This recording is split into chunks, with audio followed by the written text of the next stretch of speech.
होय. काय ठरवलंस तू? आम्हाला थोडा विचार करायला वेळ द्या आई.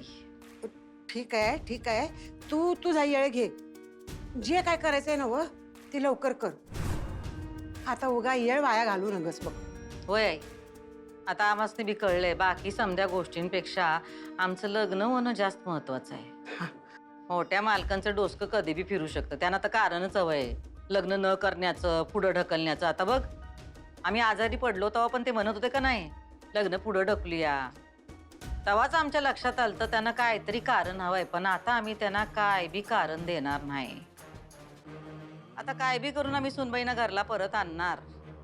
फक्त त्यांना घरला आणण्यासाठी नेमकं करायचं काय त्याचा जरा आम्हाला विचार करू द्या आई. आता जे काय आम्ही करू का नाही ते आम्हाला फेल होऊ द्यायचं नाही. एका फटक्यात सुनबाई घरला परत आल्या पाहिजेत. बस बस एवढंच कर. एकदा का सुनबाई घरला आली ना व तर समध्या गोष्टी सोप्या होतील बघ. होय आई, आलंय आमच्या ध्यानात आलंय. आई तुझा जरा धनाजीला आमच्यासाठी एक चांगला चहा करून द्यायला सांग. फक्कड चहा. आम्हाला शांत आणि विचार करायचा आहे. ते दुर्गीची बडबड ऐकून आमचं डोसकं नुसतं उठलंय. अगं धनाजी कशा पायी मी जाणते ना तुझ्यासाठी फक्कड चहा.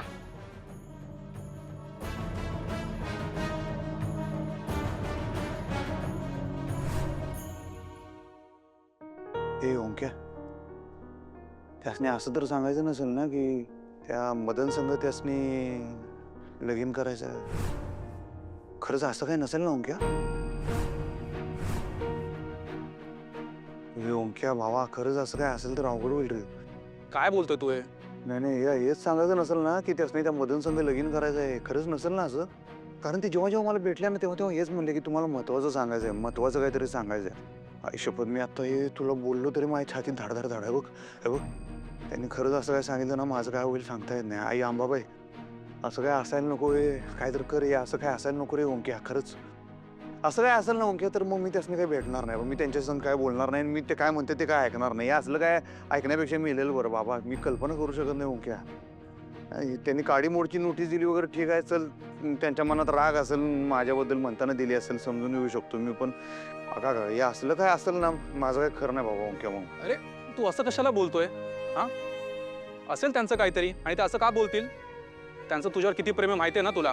उगाच भलतेच ते विचार नको आणूस मनात. अरे मग काय महत्वाचं बोलायचं असेल त्यासनी?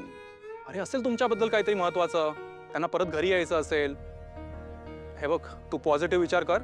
उगाच भलते ते विचार मनात आणून टेन्शन वाढवू नकोस. नाही बरोबर बरोबर, तू म्हणतोय तसं असेल. चुकीचाच विचार करतो मी. हा, असं काय नसेल त्यांच्या मनात. असं कशाला असं एवढं आता असं काय नसेल. नाही, मी आपलं काहीतरी उगाच चुकीचा विचार करतोय. तेच तर मी तुला समजवण्याचा प्रयत्न करतोय. हा बरोबर आहे बरोबर आहे. ते म्हणतात ते तसंच असेल. ते म्हणतात ना ते रिकामं डोसकं असते, ते सैतानाचं घर असते. माझं रिकामं डोसकं आहे. पहिल्यापासून लहानपणापासून रिकामच आहे म्हणा. म्हणताना हे असले सगळे निगेटिव्ह विचार माझ्या डोसक्यात यार. बरोबर आहे बरोबर. ते आत्ता माझ्या संग नाही आहेत ना. त्या तिकडे माहेरी आहेत, मी इथं आहे. त्याच्यामुळे हे सगळं निगेटिव्ह इनकमिंग व्हायला लागले. आम्ही एकदा भेटलो बोललो की मग सगळं सुरळीतच होणार आहे. पण तुला बी असं वाटतंय ना? होय. नुसतं मुंडे आलू नको, मला मनापासून सांग. अरे खरंच मला असं वाटतंय. वाटायलाच पाहिजे. बरोबर आहे. आता बघ, बघता बघता हे शाळेचा बी विषय निकालात लावतोय आपण, सगळं सॉल्व्ह होतं शाळेचा प्रॉब्लेम. तसं आमच्या दोघांच्यातलं बी होणारच की, आहे की नाही? सगळं सॉल्व्ह झालं की त्या घरला येऊ देत बास. माझं काय दुसरं म्हणणं नाही. समजते ना हो अंबाबाई? भावा, आता तू बाकी कसलंही टेन्शन घेऊ नकोस. त्यांना आधी घरी कसं आणता येईल याचा विचार कर. रोज तोच विचार करतोय. मला रोज तेच वाटतं की जावं त्यासनी घेऊन यावं, त्यासनी सांगावं की मास्तरीनबाई तुम्ही जर आला नाही तर आमचं जगणं काही शक्य नाही. येता का मरू असं सांगावं असं वाटतंय माहिती आहे का? चला तुम्ही घरला असं म्हणून त्यासनी उचलून घेऊन यावं असं वाटतं. ओके खरं सांगतो रे, हेच वाटतं रे मला. अरे मग जा की, कोणी थांबवले तुला? घरी आण त्यांना. नाही रे, आई साहेबांनी न विचारता असं नाही करू शकत. ते बरोबर दिसणार नाही ना, म्हणताना मी थांबू नये एवढे दिवस. आई साहेबांना त्यांच्या पद्धतीने जे प्रयत्न करायचे ते करू दे एकदा. समज त्यांच्याकडनं नाहीच झालं तर मग मी आहेच की. मी जाईन आणि घेऊन येईन मग त्यासनी. त्यांना मी म्हणणार मी पहिले इथं आपल्या घरात या, इथं माझ्यासमोर बसून मला सांगा जे काय आहे ते तुमचं. आणि मला त्या मदन पिदनविषयी काय ऐकून घ्यायचं नाही. मला आपल्या संसाराविषयी ऐकायचं. आपल्या दोघांविषयी तुम्ही बोला म्हणून मी त्यांना सांगणार आहे. हां, मी वाट बघतोय त्या दिवसाची. त्या कवा एकदा माझ्या समोर येतील आणि त्यांच्या काय पोटातलं रहस्य आहे ते मला स्वतः सांगतील.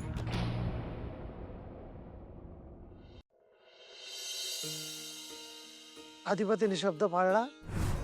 आपल्या शाळेवरची टांगती तलवार त्यांनी दूर केली. तू अधिपतींमध्ये शिक्षणाची गोडी निर्माण केलीस ना, त्याबद्दल तुझं विशेष आभार. काय ना, अधिपती एक हुशार माणूस आहे. त्याला त्याला जर शिक्षणाची जोड मिळाली ना, तर खरंच काहीही करू शकतात ते. बाळा, तुझ्या बाबांचा खूप अभिमान वाटतोय मला. आज खूप मोठं काम केलंय त्यांनी. ते शाळेच्या बाजूने उभे राहिले नसते ना, तर आपली शाळा बंद झाली असती. त्यांना आता खऱ्या अर्थाने शिक्षणाचं महत्त्व पटलंय. त्यांनी कित्येक गरजू मुलांना शिक्षणासाठी मदत केली. का तर पैसे नाहीत म्हणून त्यांचं शिक्षण बंद पडू नये म्हणून. तुम्ही आता शाळेत पाठवा तेजसला. अहो पण पैसे नाहीत आमच्याकडं. त्याची काळजी करू नका तुम्ही. आमची शाळा आहे, आलं काय लक्षात? त्याचं शिक्षण पूर्ण करतो आम्ही आणि मोफत करतो. खरं सांगू का तुला बाळ, तुझे बाबा फार शिकलेले नाही आहेत, पण पुढे शिकण्याची त्यांची इच्छा आहे. आणि सगळ्यात महत्वाचं हेच असतं, इच्छा पाहिजे तुमची शिकण्याची. ते म्हणतात ना, इच्छा असेल तर मार्ग दिसेल. मी जेव्हा तुझ्या बाबांना म्हटलं ना, तुम्ही पुन्हा शिक्षण सुरू करा, तर ते त्यांना काही पटलंच नाही. हसायला लागले. मला म्हटलं, असं कुठे असतं का मास्तरीण बाई? आता या वयात मी शाळेत गेलो तर लोक हसतील माझ्यावर. तुम्ही मास्तरीन होता आहे आणि राहणार. तुम्ही मलाच शिकवताय. शिकवल्यानं तुम्हाला जरा बरं वाटणार असेल तर मग. मी तेव्हा त्यांना म्हटलं, बाकी कुणासाठी नाही, माझ्यासाठी शिका. कारण त्यांनी पुढे शिकावं अशी माझी इच्छा होती. तुला माहितीये, तुझ्या चारू आजी आहेत ना, त्यांची इच्छा होती की तुझ्या बाबांनी खूप शिकावं, कुठली तरी मोठ्या पदाची नोकरी करावी, सायंटिस्ट व्हावं, काहीतरी छान मोठं करावं. पण काय, काही कारणामुळे त्यांचं 9वी पर्यंत शिक्षण झालं आणि पुढे ते नाही शिकू शकले. पण केवळ माझ्या शब्दाला मान देऊन त्यांनी पुन्हा शिक्षण सुरू केलं. ते खूप बिझी असतात तुझे बाबा, खूप कामं असतात त्यांना, पण त्या सगळ्यातून वेळ काढून त्यांनी अभ्यास केला.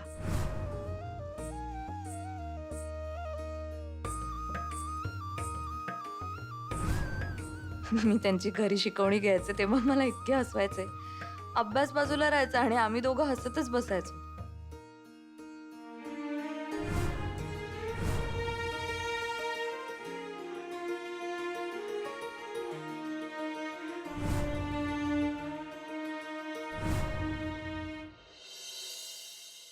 आपल्या संसारासाठी लय काय काय करायची इच्छा आहे मास्तरीन बाई. लय रंगीबिरंगी स्वप्न बघितली होती हो.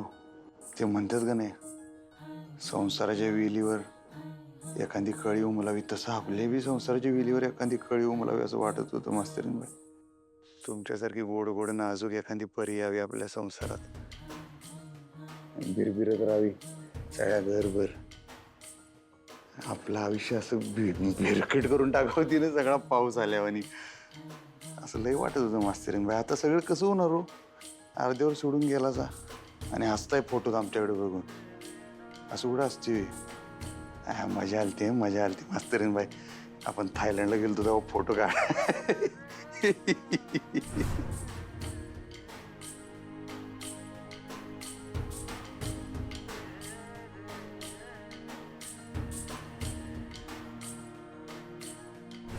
लय मजा आलती.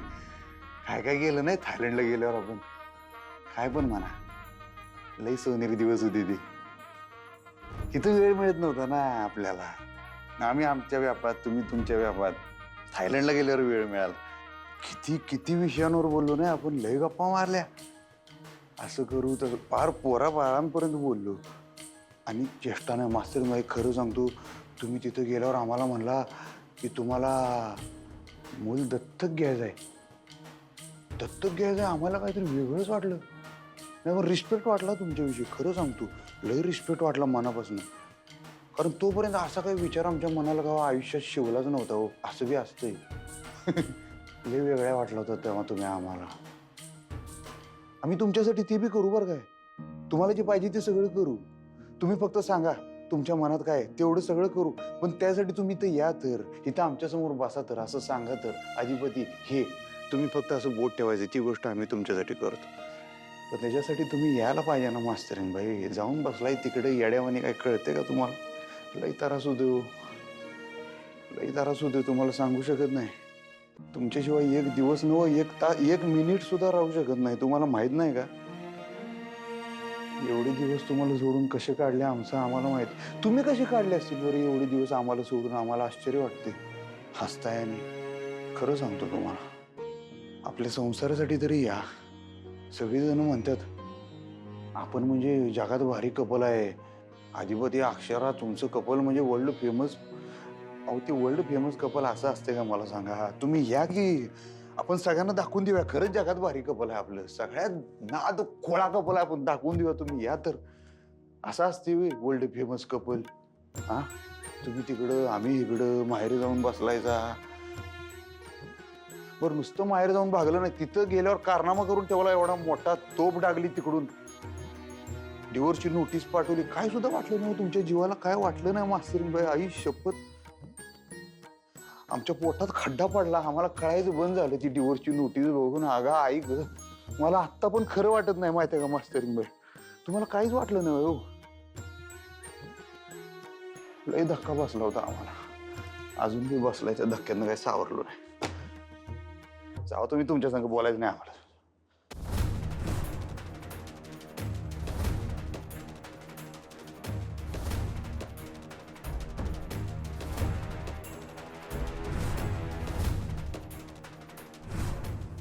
आता सुनबाई विरुद्ध आम्ही काय बी खेळी केली तरी आम्हाला हवं तसं होईल असं आम्हाला काही वाटत नाही.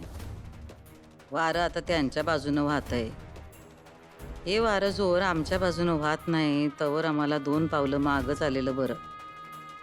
कारण आता आम्हाला लई मोठी झेप घ्यायची आहे.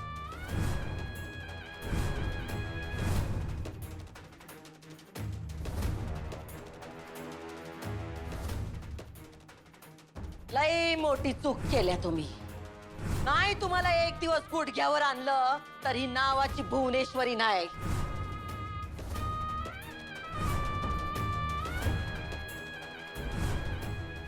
माझ्याशी लग्न करशील? असेच आहेत तुझे बाबा आणि असंच असलंही पाहिजे. त्यांच्या स्वभावाचं वैशिष्ट्य काय माहितीये? मोठ्यातला मोठा प्रॉब्लेम सुद्धा अगदी हसत खेळत चुटकीसरशी सॉल्व्ह करतात. तू ही एक गोष्ट मात्र त्यांच्याकडून नक्की शिक. कितीही मोठं संकट आलं तरी ते त्याचं टेन्शन घेत नाही. पटकन असं काहीतरी करतात की ज्याने ते टेन्शन लांब पळून जातं. आजही त्यांनी तेच केलं. माझ्या डोक्यातही आलं नव्हतं की असा काहीतरी मार्ग निघेल, पण त्यांनी तो मार्ग सुचवला आणि आपली शाळा वाचली.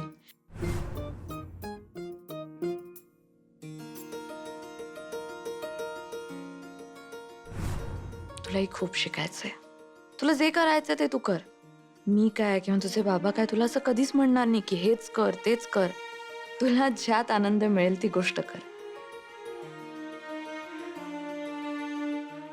आणि एक गोष्ट मात्र माझ्यासाठी आणि तुझ्या बाबांसाठी कर. अभ्यासाबरोबर एखादी कलाही जोपास. कुठली तरी कला आपल्या अंगी असलीच पाहिजे. तुझ्या बाबांचा अजून एक गुण सांगू? कुठलाही सण असो किंवा घरात कुठलाही मोठा कार्यक्रम असो, तो सण किंवा तो कार्यक्रम किती छान किती मोठा होईल, घरातली सगळी माणसं त्यामध्ये कशी इन्व्हॉल्व्ह होतील, ह्यासाठी ते नेहमी प्रयत्न करतात. माणसं जोडण्याची त्यांच्यामध्ये खूप मोठी कला आहे. हा गुण तू त्यांच्याकडून नक्की घे. ते मला म्हणायचे किती समंजसपणे शांतपणे सगळे प्रॉब्लेम सोडवता मास्तरीणबाई. माझ्यापेक्षा तुझे बाबा खूप समंजस आहेत. आपल्या घरातल्या खूप गोष्टी त्यांनी अगदी शांतपणे हँडल केल्यात.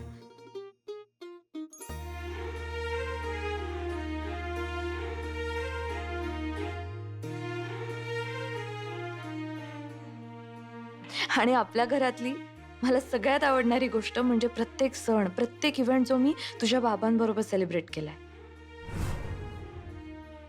प्रत्येक दिवाळी जी आम्ही एकत्र सेलिब्रेट केली.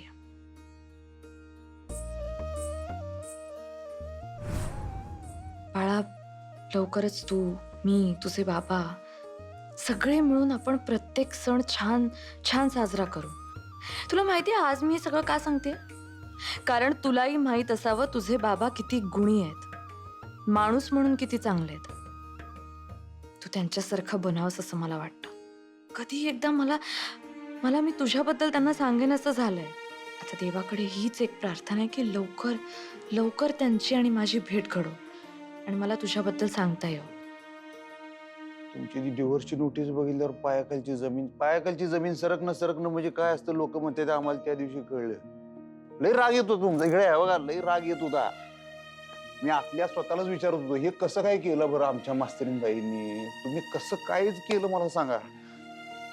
त्याच रागापोटी मी म्हणलं ठीक आहे तुम्हाला पाहिजे ना डिवोर्सची नोटीस पाहिजे ना देऊन टाकतो म्हणलं, तुम्हाला जे पाहिजे ते आम्ही देऊ म्हणलं, एका सेकंदाच्या आत देतो म्हणलं, छापकाना लावतो इथं घरात, 1 नाही 10 देतो डिवोर्सच्या नोटिसा.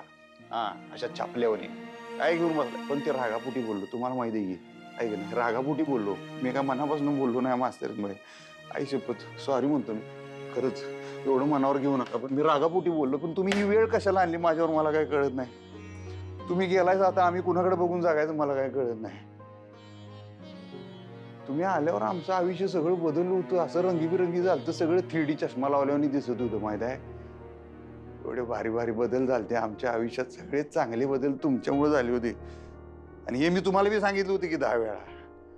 काय म्हणतात ते तसं एक्साइटिंग काय झालं, थ्रिलिंग झालं, नाद खोळा लाईव्ह झालं, एकदम फॅन्टॅमिस्टिक काय फॅन्टॅबिलस म्हणतात ते, हे सगळे शब्द मी तुम्ही शिकवली होते, तिथंच लावली होती शाळा म्हणा, इथं फळा लावला होता. सगळ्या गोष्टी आठवत्यात हो, सगळ्या गोष्टी आठवत्यात. मग मला हसायला बी येते, रडायला बी येते, थोडक्यात येड लागल्यावरही होते, बाकी काही वेगळं होत नाही.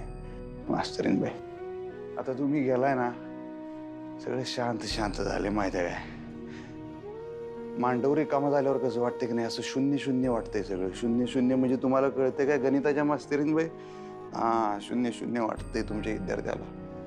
गंमत बघत बसलाय तुम्ही, या परत.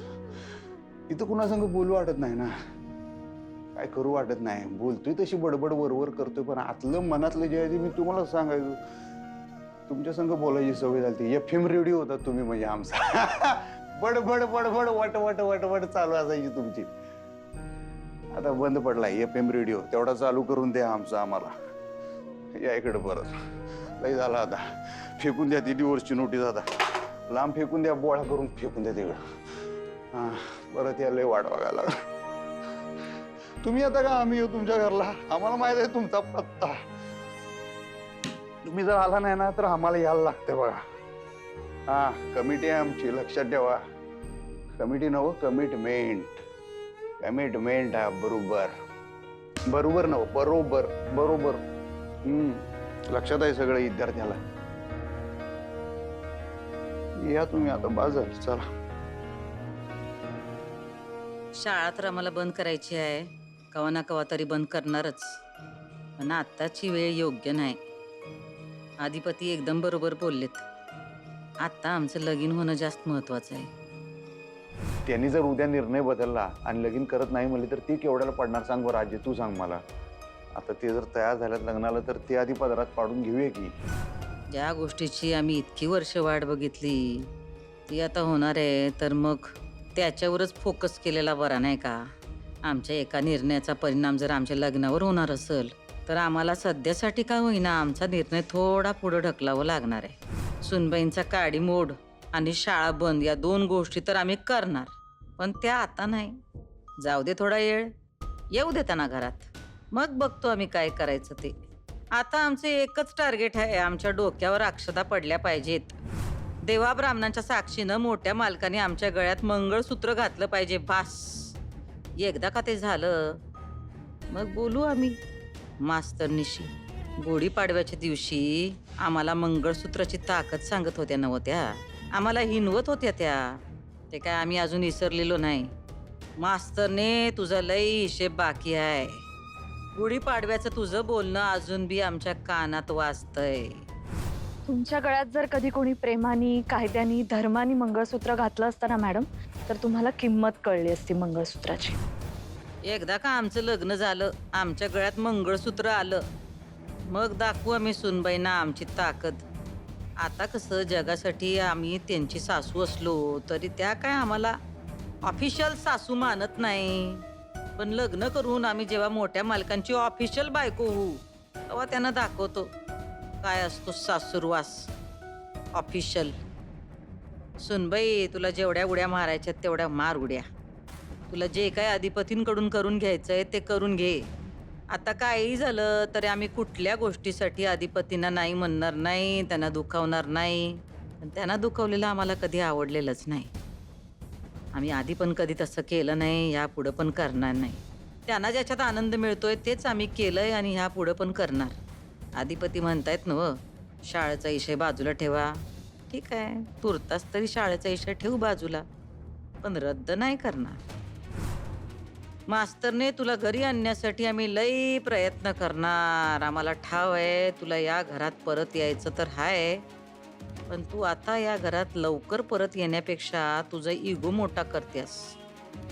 तुझ्या इगोमुळं तू कुणाचंच ऐकत नाहीस, ते आम्हाला बी ठाव आहे. तुझा अधिपती मध्ये आणि त्यांचा तुझ्यामध्ये जीव अडकलेला आहे हे आम्हाला आधीच कळलं होतं, म्हणून तर तुमचं लग्न लावून दिलं आम्ही. तुझी इच्छा नव्हती या घरातनं बाहेर जायची, पण तरी तुला घरातून बाहेर तर जावं लागलं.